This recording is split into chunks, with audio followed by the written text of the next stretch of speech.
요즘은 이 콜라보레이션이라는 게 유행입니다. 이 사전적인 의미는 이 협력, 합작이라는 뜻을 가지고 있는데요. 이 말은 서로 다른 업종의 기업 간의 이 공동 작업으로 탄생한 작품을 이 콜라보레이션이다라고 합니다. 이 콜라보레이션의 대표적인 사례가 이 연하 신발을 들 수 있는데요. 이 김연아라는 이 피겨 선수의 이미지와 이 신발의 이미지를 합쳐서 더 좋은 효과를 나타내는 이 마케팅이 이 콜라보레이션입니다. 요즘 이 펭수라는 이 펭귄 캐릭터가 인기가 많습니다. 그래서 이 펭수 캐릭터와 의류회사가 이 콜라보레이션을 합니다. 그래서 옷에 이 펭수의 이미지를 넣어서 이 만들게 됩니다. 그래서 서로가 효과를 높이는 겁니다. 펭수의 이미지가 더 부각이 되고 의류회사도 이 펭수 때문에 옷이 더 많이 팔리는 이런 현상들이 일어납니다. 그래서 이 서로 상승 효과를 낼 수 있는 것이라면 장르 분야를 막론하고 이 콜라보레이션을 합니다. 즉 공동으로 뭔가를 하는 게 더 효과적이어서 바로 그렇습니다. 오늘 말씀도 그렇습니다. 오늘 본문은 두 개의 이야기가 나옵니다. 두 개의 이야기가 나오는데요. 하나는 주님께서 이 순환을 당하실 것을 가르치는 내용이고, 다른 하나는 맹인이 고침을 받는 내용입니다. 어찌 보면 이 전혀 다른 이야기입니다. 전혀 다른 사건입니다. 그런데 오늘은 이 두 가지를 함께 살펴보려고 합니다. 왜냐하면 함께 살펴보는 것이 더 효과적이어서 그렇습니다. 서로 다른 이야기인데 이 두 가지 이야기를 합치면 믿음의 길이 무엇인가를 우리에게 말씀해 줍니다.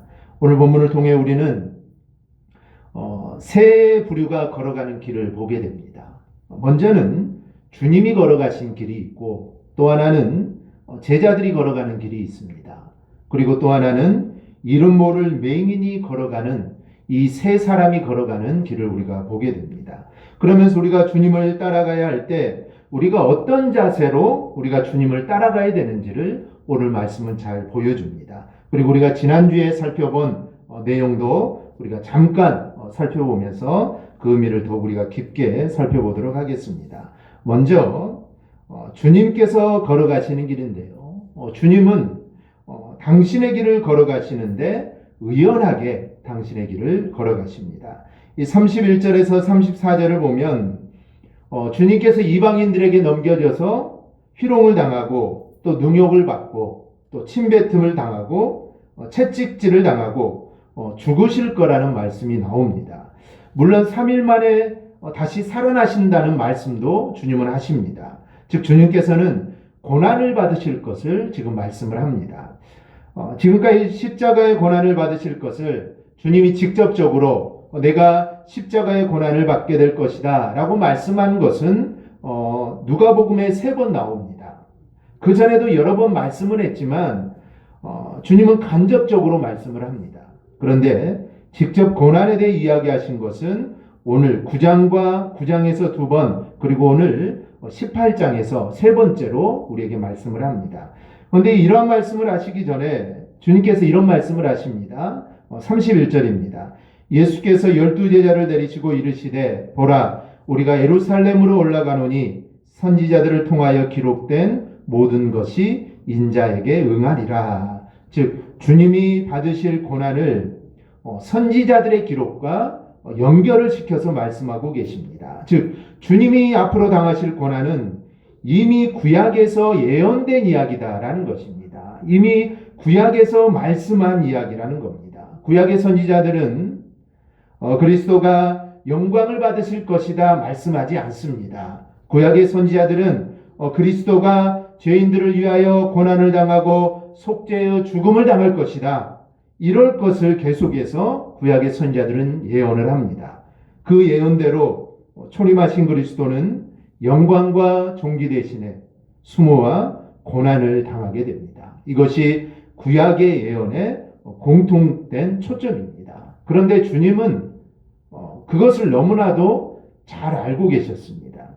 지금 예루살렘으로 올라가면 주님이 영광을 받는 것이 아니라 주님은 고난을 당할 것이고, 그리고 십자가에 죽임을 당하게 될 것입니다. 그런데 주님은 그것을 알고 계신 겁니다. 주님도 육신을 입고 이 땅에 오신 분이기에, 즉 사람의 육신을 입고 이 땅에 오신 분이기에 우리처럼 고난을 당하는 것을 주님도 꺼려하십니다. 그리고 죽임당하는 것을 당연히 두려워하십니다. 누가복음 22장 42절을 보면 이르시되 아버지여 만일 아버지의 뜻이거든 이 잔을 내게서 옮기시옵소서라고 기도를 합니다. 즉 앞으로 당하실 고난, 십자가의 죽음이 얼마나 고통스러운 것을 알고 계셨기 때문에 정말 이것이 이 잔을 내게서 옮겨달라라고 기도를 하십니다. 하지만 이어서 이렇게 기도하십니다. 그러나 내 원대로 마시옵고 아버지의 원대로 되기를 원하나이다. 즉 하나님의 뜻대로 되기를 원한다라는 기도를 합니다. 즉 죄인된 세상 사람들을 위해 이 속죄의 제물이 되어야 된다는 하나님의 아버지의 뜻을 성취하고자 주님은 예루살렘을 바라보시고 어찌 보면 지금 사지로 들어가시는 것입니다. 그리고 주님은 그 길을 걸어감에 있어서 의연함을 보이셨습니다. 주님은 조금 더 흐트러지지 않습니다. 즉 죽음의 길이지만 조금 더 흐트러지지 않고 십자가로 향하여 가시는 당신의 발걸음을 조금도 주춤하지 않으셨습니다. 사람들은 어려운 일을 앞에 두면은 주저주저합니다. 왜냐하면 그 일을 헤쳐나가기가 힘들기 때문입니다. 그래서 그 앞에 단호하지 못합니다. 그러다가 결국은 일이 꼬여지기 시작되고 그러다가 결국 다른 중요한 것을 포기하게 만듭니다. 이처럼 사람들은 대부분 어려운 일을 당하면 의연하지를 못합니다. 프로이드가 이야기하는 방어 기제 중에 부정과 부인이라는 것이 있습니다. 그런데 사람들은 어려운 일을 만나거나 자신의 일을 자신의 힘으로 해결할 수 없는 일을 만날 때 종종 부정하거나 부인을 합니다. 즉 건강하다가 갑자기 자신에게 암이 걸리게 되면 사람들은 처음에는 부인합니다. 내가 어떻게 그런 것에 걸리겠어? 이렇게 부정하고 부인한다는 것이죠. 그런데 그렇게 한다고 해서 문제가 해결되는 건 아닙니다. 그 문제는 그대로 있습니다. 그래도 사람들은 부정하거나 부인을 합니다. 그런데 주님은 당신이 받으실 고난을 알고 계심에도 불구하고 부인하거나 주님은 절대로 부정하지 않으셨습니다. 즉 있는 그대로 받아들이시고 오히려 그 길을 향하여 묵묵히 이 길이 바로 내 길이다 라고 말씀을 하시면서 그 길을 가는 것을 보게 됩니다. 이제 6월절이 가까이 오고 있습니다. 6월절이 가까이 오고 있다는 것은 이제 주님이 가야 할 길이 더욱 선명해지고 있고 더욱더 가까워지고 있다는 겁니다. 그리고 이 말은 이제 고통의 시점이 점점 가까이 오고 있는 것입니다. 근데 주님은 그걸 받아들이고 오히려 능동적으로 그것에 대해서 말씀을 하십니다. 즉 내가 고난을 받게 될 것이고 채찍을 맞게 될 것이고 침뱉음을 당하게 될 것이고 그리고 십자가에 나는 죽게 될 것이다. 그리고 나는 그 길을 간다 라고 이렇게 말씀을 하십니다. 만약에 주님이 십자가의 길을 포기하셨다면 어떻게 됐을까요? 나는 이 길을 안 가야겠다. 그리고 예루살렘으로도 올라가지 않으셨다면 어떻게 되셨을까요? 오늘 주님이 가시는 이 길은 구약과 연결되어 있습니다. 그리고 그렇게 되리라고 하신 하나님의 말씀이기 때문에 만약에 주님이 십자가를 지지 않았다면 하나님의 말씀이 이루어지지 않게 되는 것입니다. 그리고 오늘날 우리의 죄사함의 기쁨이나 하나님의 자녀가 되는 은총, 이 길도 다 끊어지게 됩니다. 교회라는 것도 이 땅에 세워져 있을 리가 없었을 것입니다. 하지만 주님은 당신이 가셔야 할 이 고난의 길을 아주 의연하게 걸어가심으로 당신의 백성들에게 희망을 주시게 됩니다. 즉 주님이 당신의 길을 포기하지 않으므로 많은 사람들에게 희망이 되어주신 겁니다. 그렇다면 우리는 어떻습니까? 우리 하나님께서 나에게 가라고 하신 길을 우리는 정말 흔들림 없이 의연하게 가고 있습니까? 또 하나님이 나에게 맡겨주신 직분과 사명들 우리는 잘 감당하고 있습니까? 혹시 나 몰라라 하지는 않습니까? 혹시 또 부정하거나 부인하지는 않습니까? 그런데 안타깝게도 많은 성도들이 하나님 바라시는 길에서 벗어나는 경우가 많습니다. 그런데 좋을 때는 별로 티가 나지 않습니다. 그런데 고난이 오면 달라집니다. 즉 대부분 십자가를 져야 할 때가 되면 의연함을 잃고 맙니다. 우리는 주님을 믿는다는 말을 평안할 때만 또는 영광받을 자리에서만 우리는 합니다. 그렇게 주님을 믿는다고 했다가도 그것 때문에 나에게 손해가 온다면 재빨리 입을 다무는 그런 침묵 모드로 우리가 변할 때가 있습니다. 더 나아가 믿지 않는 자들과 똑같은 그런 양상을 보이기도 합니다. 예수님이 우리에게 보여주신 그 의연함의 모습은 우리가 하나도 찾지 못할 그런 경우들이 믿는 성도들 가운데도 종종 일어납니다. 그런데 우리의 삶이 절대로 이래서는 안 됩니다. 제자라는 것은, 주님의 제자라는 것은 주님이 가신 길을 따라가는 자가 주님의 제자입니다. 주님이 가신 길을 따라가지 않는 자를 주님의 제자라고 우리는 볼 수가 없습니다. 그래서 마땅히 우리도 어떤 길이든 정말 하나님이 주신 것을 우리는 의연하게 받아들이는 이런 자세들이 우리 가운데 있어야 됩니다. 자신이 지금 어디에 서 있는지 우리는 돌아봐야 합니다. 지금 여러분의 상황이 남들로부터 대접을 받는 자리이든 아니면 다른 사람들로부터 곤란을 받는 자리이든 주님이 원하시는 게 무엇일까요? 주님은 언제나 언제 어디서든지 우리가 흔들리지 않는 모습을 우리가 보여주기를 원합니다. 주님이 서게 하신 그 자리가 정말 폼나는 자리가 아니어도 흔들리지 않고 의연하게 그 자리를 잘 감당하기를 우리 주님은 원하십니다. 설령 흔들리는 자리이고 난처한 자리이고 그리고 곤란을 당하는 그런 자리이다 할지라도 우리 주님은 우리가 그 자리에서 정말 흔들리지 않고 의연하게 그 길을 가기를 우리 주님은 바라고 계십니다. 우리는 십자가의 이 고난까지도 정말 의연하게 바라보시며 흔들리지 않고 걸어가신 그 주님을 우리 늘 생각해야 합니다. 그리고 그 십자가, 그 고난, 그 십자가는 바로 나를 위해 가신 고난이요 나를 위해 지신 십자가입니다. 우리는 이것을 생각해야 됩니다. 주님이 가신 그 십자가의 길은 다른 뜻으로 가신 길이 아닙니다. 바로 나를 위해 가신 길임을 우리는 알아야 됩니다.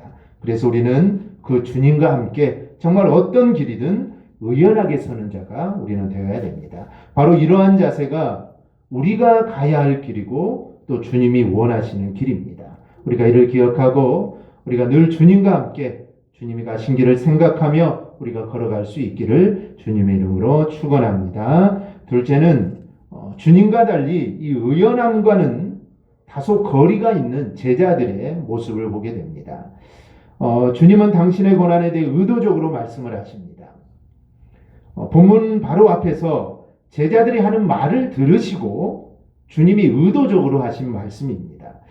제자들이 주님께 자신들은 모든 것을 우리는 다 버리고 주님을 따랐다라고 말을 합니다. 실제로 그들은 가정도 버리고 집도 버리고 부모도 버리고 그들의 생업 등 정말 많은 것들을 다 버리고 주님을 따랐습니다.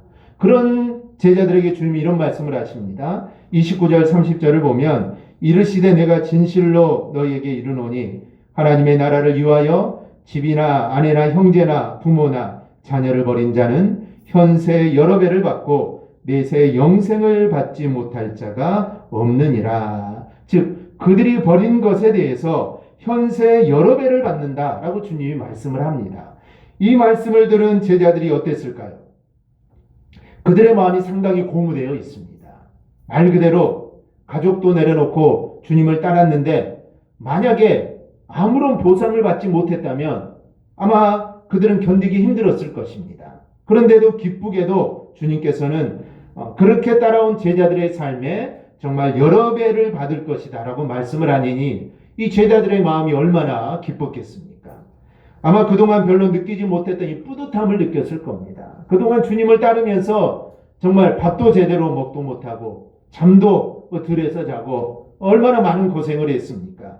그런데 오늘 이 주님의 말씀 한마디로 그들은 뿌듯함을 느꼈을 겁니다. 그리고 그동안 주님을 따르면서 겪었던 그 어려움들이 아마 이 주님의 이 말씀 한마디로 아마 싹 사라져 버렸을 것입니다.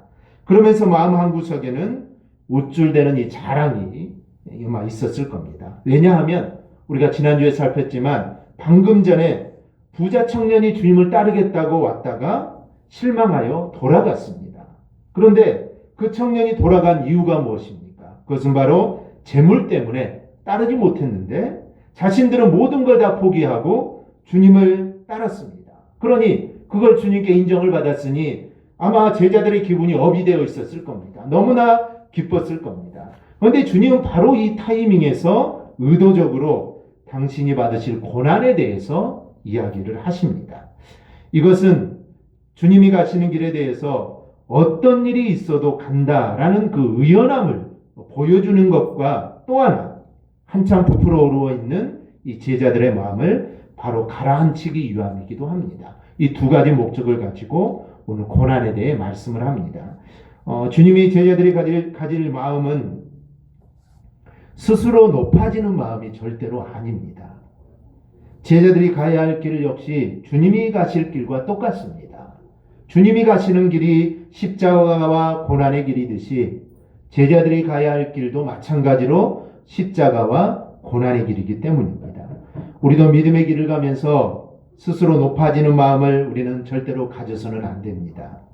우리는 낮아지는 길을 가면서도 그 길이 우리가 갈 길이라고 우리는 당연히 여겨야 합니다. 그게 믿는 자의 길입니다. 이것을 놓치는 바로 그 순간 우리는 믿음의 길이 아니라 우리는 엉뚱한 길을 걸을 수밖에 없게 되는 것입니다. 평생을 흑인을 위해 수고한 이 슈와이처 박사가 밀림에서 처음으로 병원을 지었을 때 일입니다. 한 번은 옆에 서서 구경하던 흑인 청년에게 서 있지만 말고 같이 일하자라고 이렇게 권합니다. 의자 흑인이 이렇게 말합니다. 나는 그런 일은 안 합니다. 나는 배운 사람입니다. 배우지 않은 사람들이야 그런 일을 하는 겁니다. 이렇게 말을 합니다. 그러자 슈와이처 박사가 이렇게 말합니다. 나도 학창 시절에는 그런 생각을 가지고 있었네. 그러나 공부를 더한 다음에는 아무 일이나 하게 되었다네. 이렇게 말을 합니다. 배웠다고 스스로 높아지게 되면 대접받기를 바라고 인정받기를 바라게 됩니다. 그러나 더 많이 배우고 더 온전한 배움을 갖게 되면은 그 후부터는 겸손하게 되고 대접받는 것이 더 쑥스러워집니다. 그래서 낮은 자세로 섬기려고 하게 됩니다. 주님께서 제자들에게 가르치는 것도 마찬가지입니다. 오늘 본문에서 주님께서 제자들이 들뜨지 않게 하시려고 정말 자신들의 모든 것을 다 버리고 주님을 따랐을 때 주님이 이런 복이 있을 거다 말을 했을 때 그들의 마음이 들떠 있는데 그들이 들뜨지 않게 하시려고 지금 십자가의 순환을 주님께서는 이야기하시는 겁니다. 한번 우쭐하게 되면 한도 뜻도 없이 교만해지게 됩니다. 바로 이것이 인간입니다. 주님이 걷게 하신 길에서 우리에서 멀어지게 됩니다. 그러니 성도는 주님을 닮기 위해서 항상 자신을 쳐서 복종시키는 일을 우리는 해야 하는 것입니다. 그런데 의도와 달리 제자들은 말씀을 제대로 깨닫지를 못합니다. 오늘 34절을 보면 제자들이 이것을 하나도 깨닫지 못하였으니 그 말씀이 감치였으므로 그들이 그 이르신 바를 알지 못하였더라. 주님이 말씀하신 것을 하나도 깨닫지 못했다라는 것입니다. 그렇다면 제자들은 왜 깨닫지 못했을까요? 어떤 이유로 그들은 깨닫지 못했을까요? 그것은 그들의 마음속에 가지고 있는 생각 때문입니다. 그들은 이번에 예수님을 모시고 예루살렘으로 올라가면 주께서 왕권을 선포하시고 정치적으로 권세를 얻을 거라고 그렇게 생각을 했습니다. 그래서 그 모든 권세와 영광을 얻기를 그들은 고대하고 있었습니다. 요한과 야고보는 어머니까지 동원하여서 주님이 이루실 그 나라가 되면은 자신들을 남들보다 더 높은 자리에 앉혀달라고 이렇게 청탁을 하게 됩니다. 그리고 제자들은 그 나라가 이루어지면 누가 더 높은 자리를 차지할까? 바로 이런 생각으로 그들은 다투기까지 했습니다. 제자들이 이렇게 세상의 영광을 바라보며 집착해 있으니 주님의 말씀이 그들의 귀에 들려질 리가 만무합니다. 그러므로 우리가 주님의 말씀을 깨달으려면 우리는 성령님의 이 도우심을 받아야 됩니다. 성령께서 깨우쳐 주시지 않으면 우리는 절대로 하나님 말씀을 깨달을 수 없습니다. 아무리 많이 들어도 10년, 20년 평생 하나님의 말씀을 들어도 성령님께서 말씀을 깨우쳐 주지 않으면 그 말씀은 하나의 지식으로밖에 들리지 않습니다. 와, 대단하다.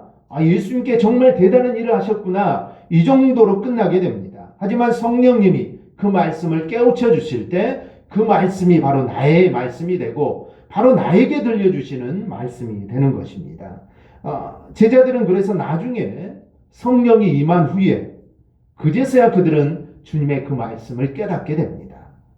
그런데 아직 본문에서는 그들이 성령에 임하지 않았기 때문에 그 말씀을 깨닫지 못하게 됩니다. 부자 청년에 비하면 제자들은 모든 것을 버리고 주님을 따랐으니 칭찬받을 만도 합니다. 당연히 칭찬을 받아야 합니다. 하지만 그런 칭찬에 빠져 있는 한 주님이 가시는 길에 대해서는 제대로 알 수가 없습니다. 그런 면에서 제자들 역시 부족한 모습을 보여주고 있습니다. 그런데 전혀 의외의 인물에게서 주님을 순전히 믿는 모습을 우리가 보게 됩니다. 본문은 그저 한 맹인이라고 합니다. 제자들처럼 우리에게 알려진 사람이 아닙니다. 이름을 알 수 없기에 이름도 없습니다. 앞을 보지 못한다는 것 하나만 내세워서 한 맹인이다 라고 이렇게 부릅니다. 그리고 당시 맹인들은 선시를 받았습니다. 그러니 제대로 된 직업을 가질 수도 없었습니다. 이 맹인도 당시의 여러 맹인들과 마찬가지로 구걸하는 자로 오늘 본문에서 이야기합니다. 즉 아무것도 내세울 것이 없습니다. 그리고 그냥 불쌍한 사람입니다. 우리는 이런 사람을 보면 아무것도 가지지 못했을 것이다 라고 우리는 짐작을 합니다. 그런데 본문에서는 전혀 다른 모습을 보게 됩니다. 나사렛 예수가 지나가신다는 소리를 듣자 그는 외치기 시작합니다. 38절입니다. 다윗의 자손 예수여 나를 불쌍히 여기소서. 앞서가는 사람이 조용히 하라고 꾸짖습니다. 무식하게 그렇게 크게 소리치는 사람이 어디 있느냐라고 핀잔을 줍니다. 하지만 이 사람은 앞이 보이지 않으니 그저 앞서가는 사람들 쪽에 예수님이 있을 거라 생각을 하고 그쪽을 향하여 더욱 크게 소리를 지릅니다. 39절입니다. 다윗의 자손이여 나를 불쌍히 여기소서 다시 한번 외치게 됩니다. 그러자 예수님께서 이 소리를 듣습니다. 그리고 그를 불러오게 하시고 무엇을 해주기를 원하느냐라고 그에게 묻습니다. 그러자 이 사람은 주저하지 않고 분명하게 말을 합니다. 41절입니다. 주여 보기를 원하나이다. 주님은 그대로 해줍니다. 그리고 그 믿음을 칭찬해 주셨습니다. 이 사람은 즉시 보게 되어 하나님께 영광을 돌리며 예수님을 따랐습니다. 그리고 이를 지켜보던 백성들은 모두 하나님을 찬양하게 됩니다. 얼마나 큰 반전인지 모릅니다. 이 소경은 누가 봐도 환영받지 못한 사람입니다. 다른 사람들에게는 정말 액세서리와 같은 그런 존재입니다. 그래서 이 사람이 소리칠 때 다른 사람들은 이 사람들어 소리치지 말라고 했습니다. 만약에 바리새인들이나 아마 그 사회에서 정말 힘을 가지고 있는 사람들이 소리쳤다면 다른 사람들이 그렇게 하지 않았을 겁니다. 그런데 이 사람은 아무도 환영받지 못하고 정말 관심받지 못하는 사람입니다. 그러니 이 사람이 소리치니 사람들이 조용히 하라라고 소리를 친 겁니다. 게다가 구걸하는 사람이니 주목하여 보는 사람도 아무도 없습니다. 그런데 나중에 이 사람이 한 일을 통해 모든 사람이 하나님께 영광을 돌리게 됩니다. 반전도 이런 반전이 없습니다. 그럼 도대체 무엇 때문에 이런 반전이 일어나게 됩니까? 이 사람은 남들처럼 보이는 눈을 갖지를 못했습니다. 그러나 이 사람은 보지 못함을 인해 새로운 것을 보는 눈을 가진 사람입니다. 사람들은 주님을 따르면서 계산을 합니다. 과연 이 사람이 약속된 메시아인지 사람들은 확인하고 싶었습니다. 그래서 눈을 더욱 부릅뜨고 주님이 하시는 일들을 지켜봅니다.